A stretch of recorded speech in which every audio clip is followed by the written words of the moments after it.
What do you want? I don't want my soda yet.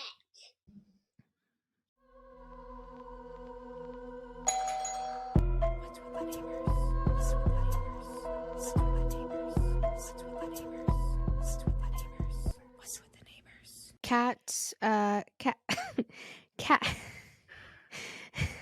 Sorry. What? Bree's making herself laugh. No, I'm share with the class. This is our What's with the Neighbors. That is Bree. And that's Amy. Hey, I'm Money. Am a little sour. Am I alive? Me? Be really Bree. That was We're lame. really bad at making up nicknames, guys. It doesn't help that like your name is already a nickname, and then mine is so short. Like, what do you have to add words to Amy it is to a make nickname. it a nickname? This is our neighborhood hometown holes. Hometown holes. Doo doo. We should have the piano music. Doom doom. No, I just mean like the fright, like the scary, the horror, like doon doon doon type of music. With the piano. Oh yeah. Very suspenseful. Do we have any announcements? 100th episode is coming up soon. What is this, 98? Or is this 99? I think this is 98. Yeah, I think you're right. I think it's 98. So, guys, get excited for our 100th episode. Please celebrate with us. Make sure you tell your neighbors, your kids, your mom, your cousins, your friends. Hi, Leon. Everybody up in here. Tell everybody up in here that we on podcast. Gonna be just a good podcast, and we have so much fun. And also, it's spooky season, so like, who doesn't like a good true crime and paranormal podcast? So, it is our prime time. Let everybody know that's the biggest thing that helps us. We appreciate it. Also, check out our website, social medias. wwtnpodcast, and send in your creepy kid stories if you want to record your kid telling a creepy story. I meant to bring Charlotte in to do that as an example, but it's okay. That's all right. Next time, I guess maybe. I could ask Alice that too. Yeah, tell her to have one prepared next time. I will. My nephew has one. He actually so like he reads like war books. He's such an old soul. Of course he does. Yeah, I told you about him. He is a very old soul, and he reads like all these old war books. And he read me like this creepy passage from one of them the other day. And he's like, I was thinking, does this work for your podcast? And he read it to me, and I'm like, oh, that's creepy. And he's like, yeah, I was thinking the same thing. And I was like, I think you should read that. He's like, I think I might. How old is he? Oh my gosh, he just turned 7. Mm-hmm. So, and also people, it doesn't have, like we say kids, like it can be a teenager, you know? Yep. Like, and even if it's a real experience too. If you were like at a party, well, I mean, if you were at like a slumber party and trying to talk to ghosts, there's one of those. Yeah. I watched a TikTok today. I may have sent it to you, and it was a slumber party, and they were like that one kid at the slumber party, and the mom's like, all right, kids, good night, time to go to bed. And they turn off the light, and the one kid sits up and says, if there is a spirit in the room, knock 3 times. And all the kids are like, no. You didn't send that to me, but that's hilarious. That was me. That would be you. If I ever went to a slumber party. I remember like going to a slumber, maybe like I think I've only gone to like 2 my entire childhood that I can remember. And one was this was all happened in one night. We went to Leslie's house. I forgot her last name, but she's a realtor now. But she it was her birthday party, and we watched the Selena movie. Oh, and you know how movie. I know, and you know how like she dropped the rose at the end, and it was a white rose, and we looked outside and we're like, oh, a white rose bush. Oh my gosh, she She's must be haunting here. us. Yeah. And then we also did the Bloody Mary in the bathroom, but I was too scared to do it. Cuz Dude, I would be too. I never played around with that. yeah, and they did something they did Bloody Mary a bunch of times, and then they did something else, but I was like not interested. I was like too scared about the red Like, rose nah, or man. the white rose. So I don't want Selena coming at I me. don't want Selena after me. No Selena goes loud. Beautiful beautiful singer, but when she was alive. Oh my gosh. Okay. Do you want me to share my neighborhood story first? Sure. Okay. So this is actually from my marketplace, like Oh, okay, on my cool. Facebook. All So right. it's like a real hometown store. Get a little bit of Redding, California in there. Yeah, hometown neighborhood story. Sick. So this it says, it's the title of it says affordable caskets for $700. With the prices of caskets nowadays, it's hard for anyone to afford to bury a loved one, so I've decided to offer affordable handmade custom made to order affordable caskets. Made to order to fit your loved one. Prices range $600 to $1,000 depending upon customer's request. Feel free to contact me via Messenger with any questions. I will get back to you as soon as I can. And it's just like wooden caskets that he has carved, and then like I'll send you a picture of this, but like he's like carved like a cross on them, and then Oh. on the inside he has like a little bit of padding. Do they look that- nice? I mean, I guess. I mean, Like, you're gonna be it's dead in it, so it's like you're like, why are we getting? I get this, because why are we spending like $2,000 thousands of dollars. Yes, on something that we're just gonna be dead in. and I don't it's gonna care. get buried under, like, put me in Yeah. a cardboard box. Yeah. I don't care. Yeah, at least we'll like it'll like dissolve and we can like become one with the earth, and maybe we'll Yeah. you could put a seed with me Yeah. and then I'll turn into a tree. Yeah. That sounds really hippie, but that also sounds like a really cool idea. That And I sounds like think a cool that's idea. actually a thing. That is a And- thing. Yeah. Super Anyways. trippy, man. Evolution, man. I don't know. That's how you get that's cool. haunted forests, though. Yeah. Oh my gosh, it's so true. Think I about never it. thought about that. All right, hometown horrors. Here we So, go.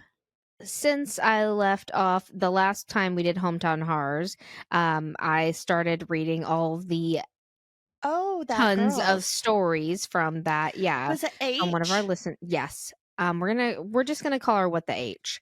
What the H. What the H? What the H. So this is a second story from What the H, because they sent like a giant compilation of stories throughout all of their experiences in this one place, and so I just kind of like separated them all. So this is Yeah. the next one. Okay. And it starts out, we had all the typical haunted house experiences and explained footsteps, items in places or positions they shouldn't have been, lights turning off and on, strange feelings and sounds. Throughout the years, my mother remained in denial that anything strange was happening in the home, and I have a theory that eventually she did come to accept that fact, but by the time she lived alone, didn't want to acknowledge it so she could try to remain in blissful ignorance and not feed into the belief of myself and my friends that the house was haunted. I get that. I could not. The older I got, the more the activity seemed to increase, and the presence felt terrifying and hostile. This didn't make sense to me. There had been no deaths here and no previous home on the land, and I couldn't think of a person or event that could cause this. When I was a teenager, a bunch of my friends came to live with us, each of their own reasons, but generally because they had an abusive or neglectful families, and my mom essentially became the group mother. At this Okay. point, the only shower available to us kids was in the bathroom downstairs. Oh boy. In Why does this that sound bad? Yeah, the downstairs was the area that no one liked to go to. Right. She said that in the last story. So, What is in did she call it? She called it you're right. something. She did call it something I can't remember. I can't remember. Like the dungeon. No, that's not what she called it. Anyway, sorry, go ahead. You're good. So, at this point, the only shower available to us was in the bathroom downstairs, and this scared the crap out of me to the point that some of us would go downstairs in pairs, one to take a shower and one to sit on the other side of the door so the person in the bathroom wasn't alone. Like, that's bad. The feeling of being That's so alone, sad. yeah, I would know. The feeling of being alone and vulnerable behind a curtain caused extreme fear for me, as I could feel that I was not alone and that I was being watched.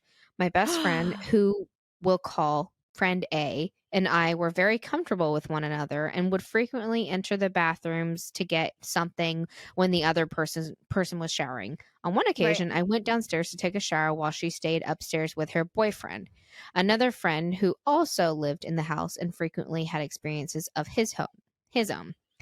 So, I heard the so while I was showering, I heard the door open and felt the blast of cold air in the room as she walked in.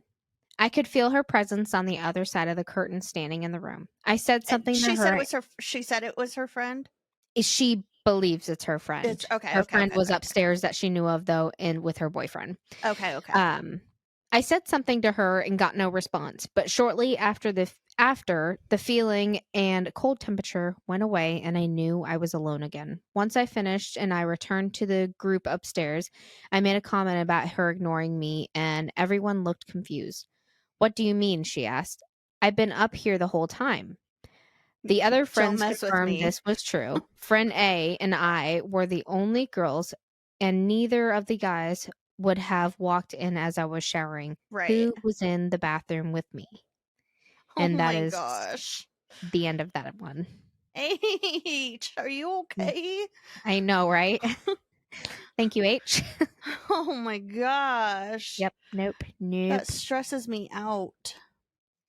Okay, so this one is from Dawn.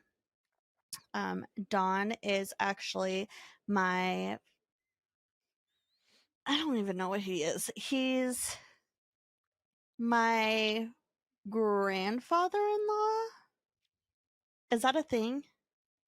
Yes. He's my step grandfather-in-law. Yeah. Okay. Well, is it step? Rick's step grandpa? Yes. But do I call him step? Because, You don't like, call him step. You just call him grandpa. You yeah. don't say, "Hello, stepmother." Well, I mean, like, technically, Sarah is his stepmother, but technically, Sarah's just my mother in law. Is she a stepmother in law? At this point, he doesn't have a mother, so maybe it is she just I mean, takes the role. technically, it is a step, but I mean, you don't have to like elaborate on that. I already did. Oh, okay. Yep, already there. We're there. But let's be real. Rick doesn't have a mother. Yes. So we have disowned her. So, and really, Sarah has stepped in as a mother role. She's pretty cool. She always has had that mother role, but like, I think it became more accepting from the boys once mom kind of was out of the picture. Anyways, wow, airing my family's dirty laundry out on. So this is from Dawn, and Dawn is like oh my gosh, talking to him, he's like such a smart man, and Rick loves talking to him because they can, one, talk forever, both of them. Two, he just soaks up everything that Dawn has to say. So, oh, I love it. Yeah. So this is from Dawn. He said, and he has two stories, but they're very short. He said, roughly 2 months ago, my son-in-law and I were sitting outside on the back deck. All of a sudden, a bright light appeared out of nowhere, and it was heading east. It traveled a few miles and then disappeared. I thought about it for about a day, and decided to ask John if there was any search helicopters that would have such a bright light, and he said no. So he was assuming that it was a UFO Okay. because it came out of nowhere. Yeah. Then he said, "Here's my other UFO sighting story. I was 23 years old. I used to go on a run down at the high school track near the house with my dog. Each time I would go and lay on the lawn out front of my house and rest and look up at the sky. I saw what I thought was a satellite. It was heading vertically. Then it took a sharp right turn, went vertical again, then took another sharp right, then it disappeared. There's no way a satellite could make those sharp turns and change directions that quickly." Where was that? So, this one was when he was 23 years old in Washington. Like Washington State? Yeah. Okay. And the Oh, other one interesting. was here in Redding, California. The zigzagness reminds me of one of the stories that I told from one of those people's accounts at the trial that was going on. Yeah. Yeah.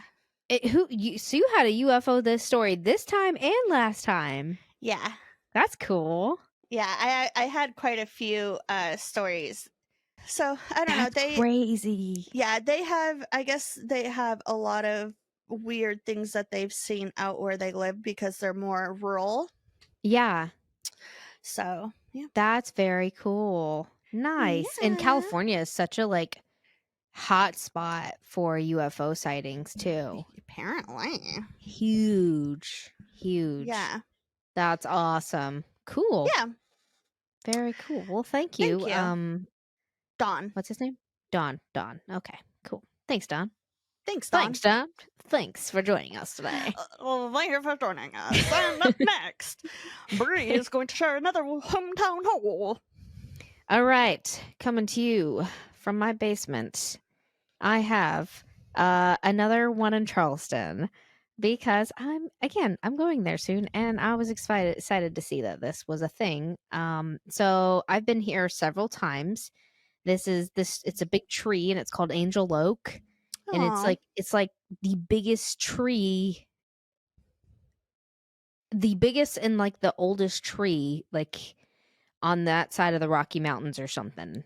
Oh, that's cool. Yeah, it's huge. She's massive. She's beautiful. Her limbs like go down and like touch the ground, and like you can like walk over them and stuff. It's really cool. Ooh. Okay, so it says this was someone else's account, and I kind of found it like an article. So it says, by day, the Angel Oak is one of Charleston's top tourist attractions, with visitors basking in the beauty of the southern live oak that's estimated to be between 500 and 1,500 years old. It's like a really big difference. That is a big difference. By night, colorful glowing lights and fiery apparitions of faces that can look part human, part goat, or boar have been recorded. I had no idea that this was a thing. I've never been there at night. I've been there in the day. A local couple who was married under the giant tree in 2008 returned to the site on a full moon many months later to recapture the moment in solitude. Yeah, right. Y'all went there to go do it. Yeah. Yeah, it's a bunch of baloney, because I would have been like, let's go do it. You're Sorry. gross, Bree. All around the ancient oak, they saw spirits. They described them as glowing human forms, around a dozen of them in different hues of lights gathered next to the enormous trunk, with several others up in the branches. What? The husband, delirious in the experience, decided to carve a heart on one of Angel Oak's branches with a pocket knife, which kind of pisses me off because it's a really like well-respected like place and tree, and you're not supposed to do that kind of stuff. As he put the blade to the tree, the paranormal display vanished. They began to hear things moving in the darkness. His wife asked that he put the knife away when she saw the bright flash of a devilish face that looked like it was on fire. A visage she described as a theater mask, What? part animal and part human. She spotted one more fiery face moving between the trees as the husband put his blade away. Hurriedly returning to the unpaved Angel Oak Road, they looked back and saw the starry forms reappear. So Yeah, something was like, don't hurt don't my don't tree. hurt me, Yeah. please. Yeah. What the heck? Yeah. It is apparently well protected. That was the Angel Oak in Charleston, South Carolina. That's so cool, Brie. Yeah. I don't think you can I don't think you're supposed to go there at night. I'm pretty Probably sure not. they have it closed because it's like protected. So I don't know when that was, but I Well, you want to said go there at night 2008. now. Oh, did I? Okay. I In 2008 it was still protected. They Oh, probably they were just clearly breaking went there rules. and weren't supposed to, Yeah. but they went in the gift shop and everything. So, so I have another one from the calendar. Oh Um yeah. but I really just kind of I really like the idea of just keeping it short. I mean, it is long for a hometown story, but instead of like trying to do more research and whatnot, I Yeah. like the idea of keeping it shorter. So I'm going to read it I'm going to be pretty fast. Okay. Yep. So this is called a survivor story. Joseph Samuel, the man they couldn't hang. So, in 1970, in 1795, 14-year-old Joseph Samuel was convicted of larceny and sent to a British prison colony in New South Wales, Australia. In August 1803, Samuel and a group of prisoners escaped and robbed the nearby home of a wealthy woman. During the robbery, Joseph Luker, who had been guarding the woman's house, was murdered. After the group was recaptured, Samuel admitted to robbing the woman but denied direct involvement of the murder. However, Samuel was the only one that the woman was able to identify, so he was sentenced to hang while the rest of the group was acquitted due to the lack of evidence. Oh, that sucks. Yeah, Samuel was brought to the gallows along with another prisoner on September 26th. His fellow prisoner Nothing. his fellow prisoner was hanged on the first attempt, but Samuel survived 3 attempts. Oh my gosh, that sucks. The hemp rope designed to hold 1,000 pounds broke on the first try. On the second try, Samuel slipped out of the noose, though the executioner swore it had been secured. On the third try, the rope snapped again. Ultimately, the crowd decided Samuel's fate. After Samuel survived 3 attempts in quick succession to be hanged, the outraged crowd demanded he be set free. The governor was summoned and took it as a sign from God that Samuel should be spared from execution. It's unknown why the rope broke at the gallows. In the test done shortly after the attempted hanging, the same rope sustained a weight of 392 pounds, even after 3 strands had been cut. Whoa. Samuel's sentence was commuted to life in prison. In 1806, it was reported that he had escaped from the penal colony again. He and a group of other prisoners stole a boat, and the search party found no trace of them despite a thorough sweep of the area. It is believed that the group perished in the tempest the night after their escape. What? Whoa, that was a good one. It's like, Somebody was bros. looking out for you. I know. You had Jesus on your side. He obviously did bad things. He robbed, Yeah. and he was in prison for larceny, and he escaped prison. But the Lord's like, not today. Not He didn't today, kill no one. Australia. Oh, stop it. I love that. That was awesome. I thought that one Terrible, was but fun. awesome. Like, oh my gosh! Like you're like, okay, this is it. This is my last moments. I'm gonna die, and then like, oh, didn't work. Oh my god! Now I have to like prepare myself again, and it's like, Again. oh, oh my God, it didn't work. And then it's like, "Oh, come on, get it over with already." It's like Like Russian by the roulette. third time, you're just like, I'm ready for this. I'm tired of this. Come Just on. put me in a saw blade. Put Yeah, my head. yeah, right. I feel like Decapitate me. just the anticipation of it would just be the worst. The anxiety would be way too Yes. much. Also, I love that the crowd was on his side. Yeah, me too. Don't kill him. I don't know. I don't know what that accent was. All right. So I have one. I've looked at this one many, many times, and I've thought about doing it, but I have not because it was. Not I ready. couldn't get enough juice. I couldn't get enough juice out of it, so I was like, Yeah. hometown horror. Hometown horror. All right, so this is about the Hoy back. I forgot to look up the pronunciation of this, so I'm gonna butcher it. All right. This is the Baku for Batui Forest. Okay, let's just say it like we're confident. This is the Hoy Batui Forest. That This sounds a lot better. forest is situated in Romania. It Whoa. lies. It stretches 3 kilometers or 1.8 miles long. Thank Figured you. I'd Americanize that part. Thank you. It's not that we're against anyone else's. I know we No. should be on the metric system, Yes, right? we should. No, we Yeah. are on the metric system. No, we we're should not.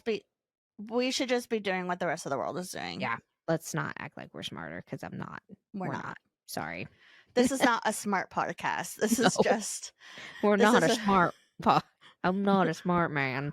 Okay, so the forest is used as a like area to go relax, go walking. There's a bike path. There's things like recreational activities like Yeah. paint. I think there's like paintball or whatever. And it has a nickname though, and it's called the Bermuda Triangle of Transylvania.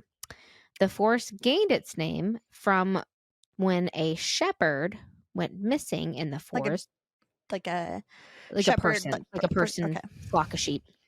Okay. When a shepherd went missing in the forest with 200 of his sheep and he was never seen again, and none of the sheep were. To add to this strange The thing, sheep also weren't found? yep, everything went missing. To add to this, a 5-year-old girl also disappeared into the forest. However, 5 years later, she was seen again, not aging 1 day. What? No. The forest first became known sometime in the 1960s when biologists photographed a flying object in the sky above the forest. Visitors often report intense feelings of anxiety, the feeling of being constantly watched, and the forest even warns the locals to stay, or even warns people about this kind of stuff, and locals tend to stay away out of fear of never finding their way out.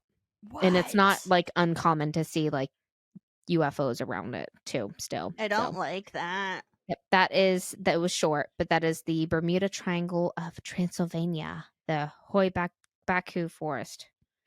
You know, you said this is in Armenia. Transylvania.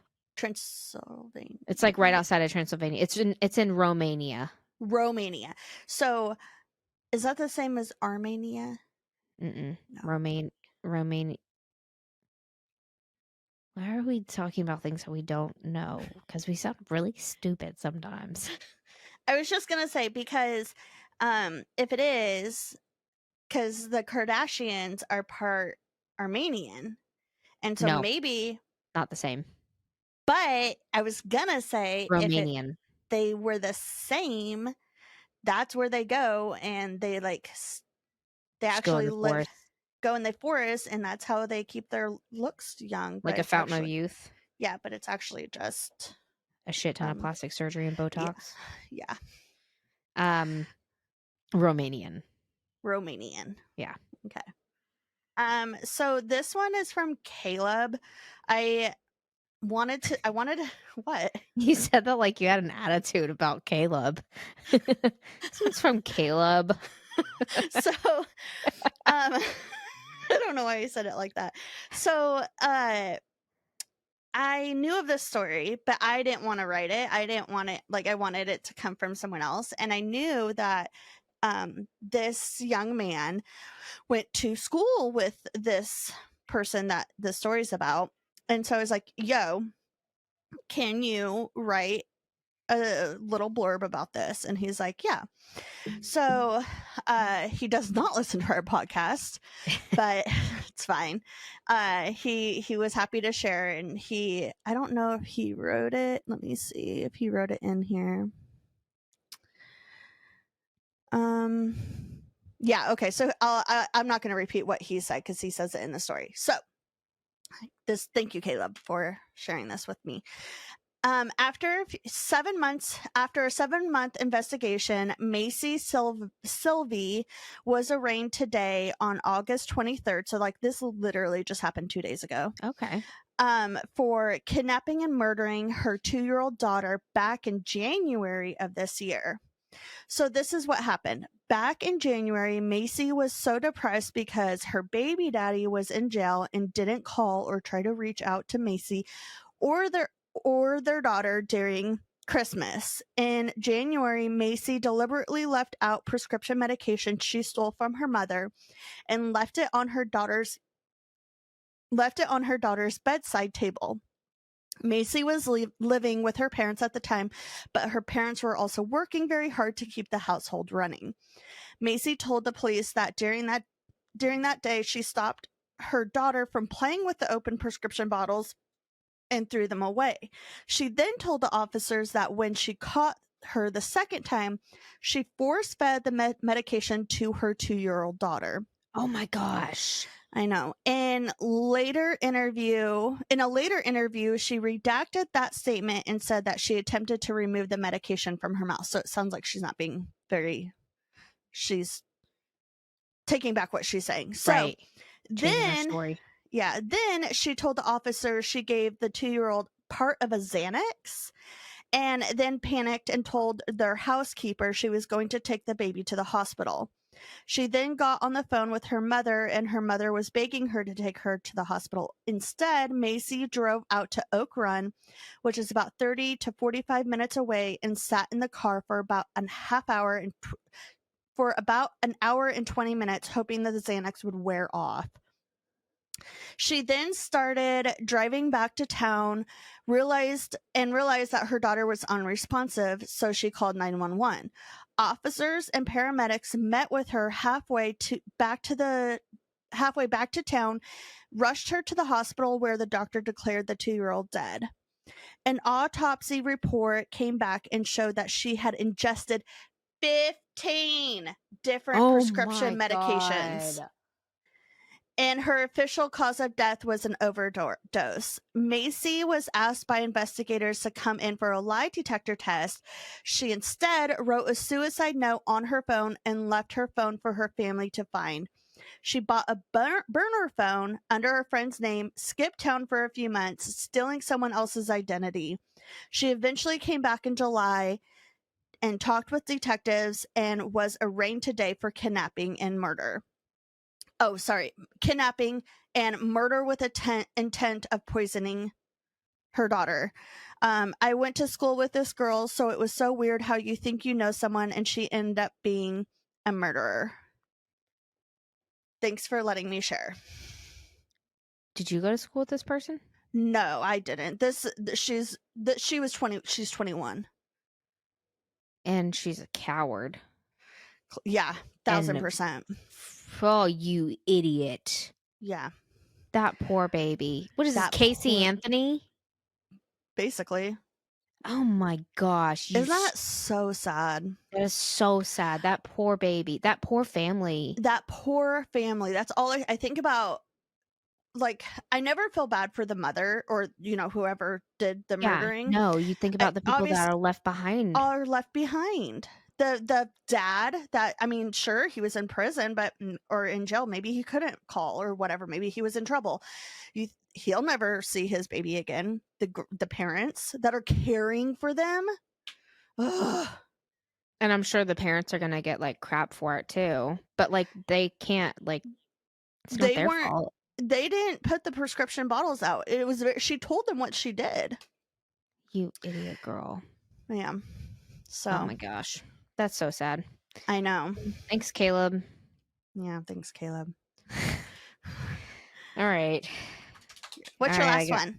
All right. So this episode comes out on my anniversary. Mine and Josh's anniversary. So How first many off, years? 7 years. This year is the year of copper, and it's really super easy to find copper gifts. Interesting. So we usually follow the years. Yeah. I'm pretty sure he didn't. I might put a penny with his gift with like the year that we were married, Aw, yeah. but I couldn't really find one. But I got him a belt buckle. You couldn't find him a penny? No, I can't. I couldn't find him something that was copper that he would like. 'Cause I didn't Oh. want it to be a waste of gift. Like I Yeah. looked, I did. However, I did find some what are they called for like dress suits with like the buttons that go Oh, right here. yep. Cufflinks. Cufflinks. I did find some that were pennies. I was thinking about getting. I could still get those. I don't know. You know, Anyway, pennies are not made out of copper. You copper. have to find a real copper penny. Yeah, I know. Yeah, Or you I can just know. give him a penny. Yeah, I'm probably just gonna give him a penny. Here, happy anniversary. I'll Happy throw it on our wedding anniversary. shelf. So yeah, happy anniversary, babe. Love you. Aw. So I have a wedding-ish story. It's Oh. about ghost marriages. And I Can remember I ghosts wanted get to. married after they die? You're about to find out. Okay. So, in China, originally weddings were strictly for the dead, conducted by the living to wed two single people. During this holiest of matrimonies, essentially matchmakers would like look over a bride's age, family background, yada yada yada, to find the perfect fit for them. Then the bride's family would like put some demands in, like a dowry, like a settlement for, or like Yeah. say like what they have for property, money, jewelry, servants, whatever. Right. And the wedding ceremony typically involved the funeral plaque of the bride and groom and a banquet. Then, as a grand finale, the bones of the bride are dug up and placed into the groom's grave. In the later years, I these don't like that. marriages have also involved one partner that is dead and the other that is still alive.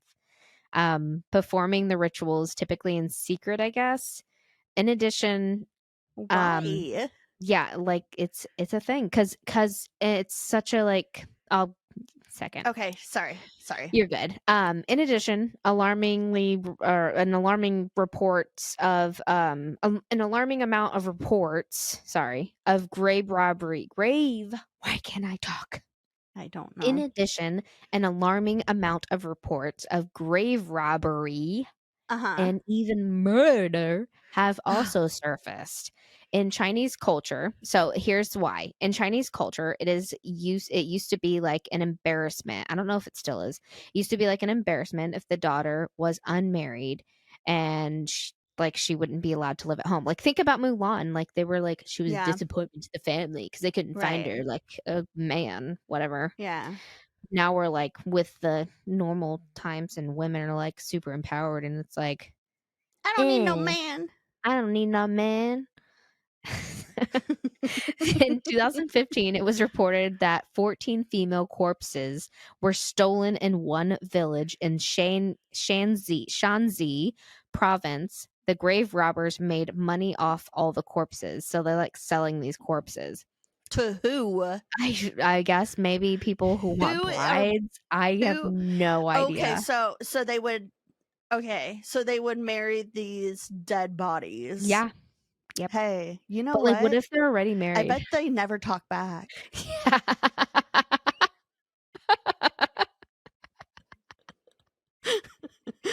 They say to put a woman in her place by putting her in the kitchen and just put her in the grave. Just put her in the grave.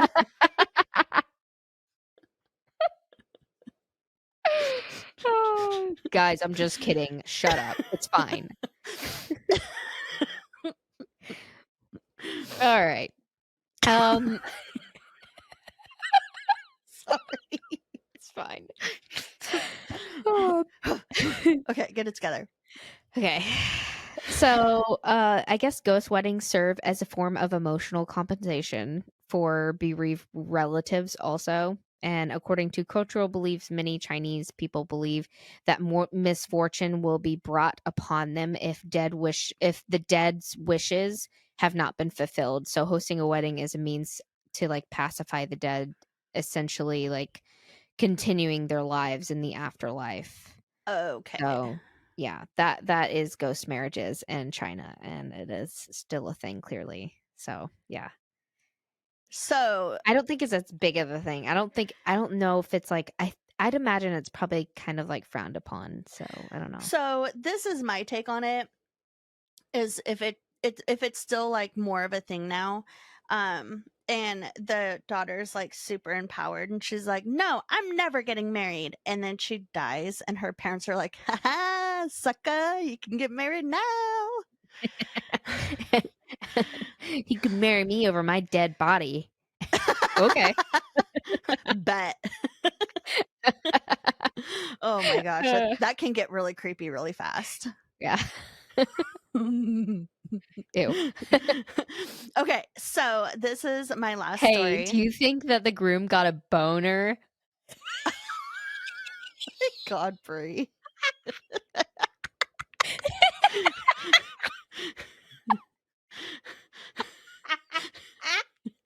I had to. You're giving me a headache. Okay, so this is my last one. Okay.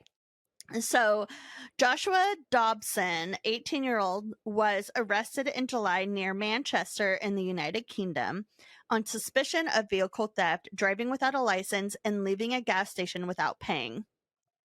When authorities went to his home to take him into custody, they couldn't find him. However, after a search, they found him in a very peculiar place. The officers released a statement that said, "When we went to arrest him, our officers noticed a large stuffed animal bear breathing. They approached the bear and eventually found Joshua hiding inside of it. He had cut a hole big enough for him to hide his entire body inside the stuffed bear. He was eventually sentenced to 9 months in prison, and the authorities told the news, hopefully he has a bearable time inside."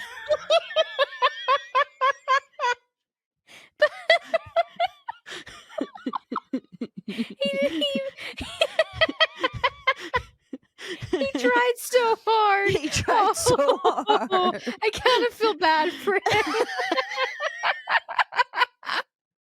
But also, it's a really good spot. It's a really good spot. That would be perfect for hide and seek, the ultimate hide and seek spot. We have a giant bear in my house like that. And now I'm terrified in Charlotte's room. That's so weird. hilarious. Yes, Charlotte has a giant bear in her bedroom, and I could hide in it if I wanted to. I've thought about it before. You should. I got it for our first Valentine's Day from Josh. I was like, Is "Oh there my a zipper on God." it? No. You'd have to cut a hole into I it. could have Josh's mom put one in there. Yeah. Oh my gosh. I just can't imagine. Like you're searching and you see this like bear and you can like It's just see it. breathing. Like if Also, I was that would scare the shit out of me. Oh yeah, oh yeah. Like But Toy if I was Story's worst nightmare. if I was the officer and saw that, I'd be like, "Oh, buddy." I'd be like, "Oh my God, no. No." Come on, bud. This was a good attempt though. I love I it. bet he lost it. Oh, probably. What is your neighborhood story? All right, here we go. So this is from next door, and it is titled "Gorgeous Silver Fox Sighting." Oh. And it is a picture of an older guy in a hoodie, like doing some yard work. And it says, "I spotted this handsome critter in my backyard weeding the flower beds and managed to get a picture." And I guess they just posted it on the next door app. That's all. They just wanted everyone to know. They're like, look at my silver fox. You think it was And her own husband? it says in my backyard, so, you know. Oh, yeah. That'd be awkward if it wasn't. Yeah, that would be. It's like, oh gosh, that's Linda. Linda, stop. That's Stop Greg being a from next creep. door. He's just trying to do something nice for you. He does this for you every week. His Like, wife stop. just died like 2 weeks ago. Linda, God, stop. Linda. Goodness Ugh. gracious. Keep it in your pants, Linda. We are gonna thank you for listening to our hometown horror stories. You can hear one next in 4 weeks, 3 weeks. In October. Yeah, and send in your kid creepy stories. We really want to hear them. Yes. And also send in your hometown horrors. If you have your own experiences, or if there's something that happened in your hometown that's like not super big, but you know, big enough to report, let us know, and we'll talk about it on the podcast. Yeah, like Caleb's story was a perfect example of that. Like, it didn't actually happen to him, but it happened in his hometown, and he happened to go to school with that girl. Yeah. You don't have to go to school with that person, but that's why I asked him to write it, because I wanted to get his opinion on it. Yep.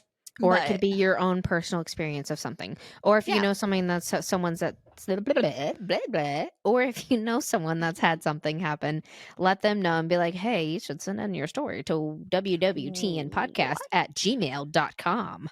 Yep. Like how I slid that in there. Thank you. That was classy. Have you checked in on the neighbors? What's with the neighbors? Bree and Amy. Bring Amy out. Out. Psh. What's with the neighbors? What's with the neighbors? What's with the neighbors? What's with the neighbors? What's with the neighbors? Say hi to your cats for us. Meow. That was pathetic. Don't get dead. Why are you mad at me? Is it because I woke you up? He's all raspy.